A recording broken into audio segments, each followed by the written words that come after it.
right, so let's get into the October update on Missionaut.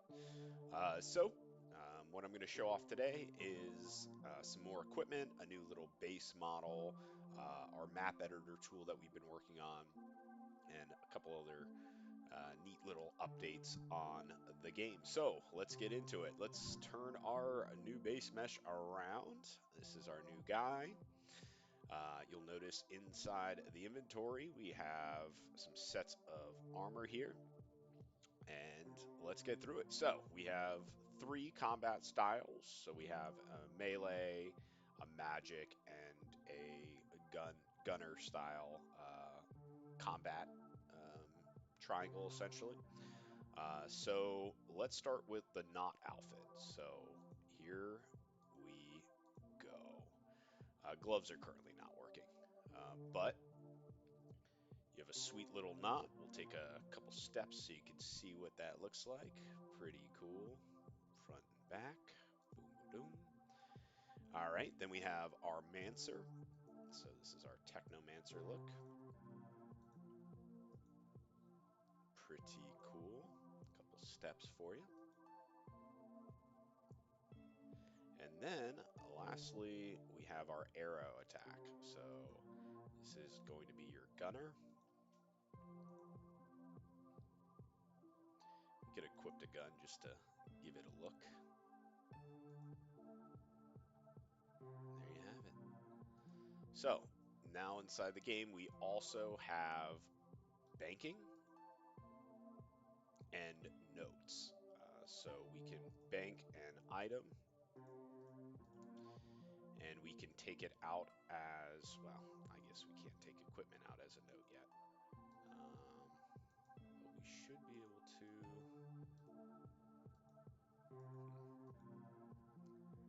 I'm unsure why this is working, but live demos, we're going to see bugs. These should be allowing us to withdraw as a note. I'm going to have to look into why that's not working for us. Um, but yep, the bank is supposed to handle a digitizing is kind of what we're calling it, but a noted version of these.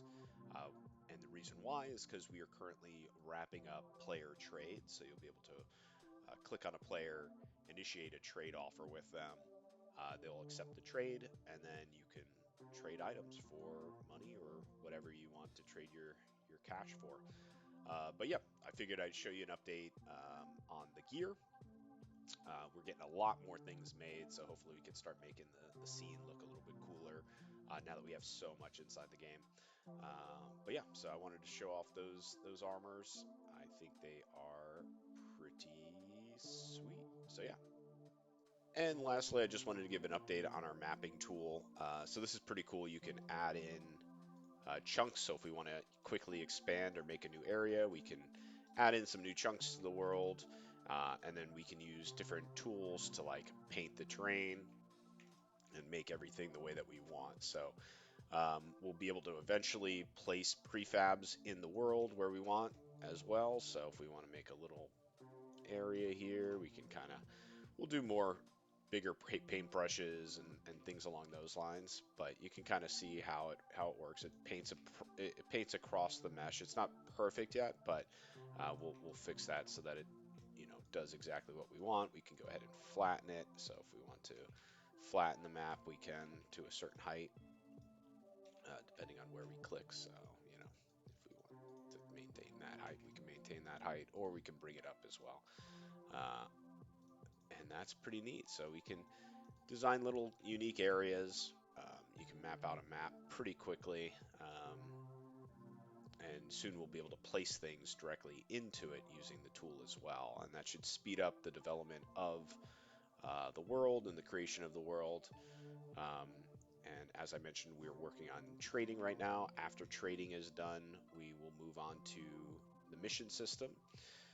Once the mission system is in full swing and created, it's probably time to start just loading up with more art assets, um, building out some of the unique mechanics as far as combat goes, our robot companion, random things like that. But pretty neat. You get the little height map, um, so you can see how big things are. You can kind of make different little craters and peaks and all that neat, nifty little stuff there. And there you have it. And the player will instantly be able to walk around the areas, which is pretty cool. You can put up walls if you don't want them to be able to get up on the tall portions of the map. But there you have it. That's the update for October. So we've added in some equipment we've been missing. We've been working on the uh, tooling system.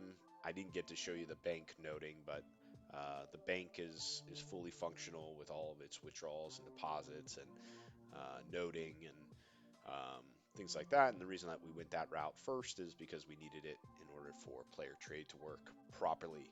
But now that player trade's going to work properly, we can get that wrapped up, put in early October, and then we'll move on to the big part of this, which is going to be our mission system.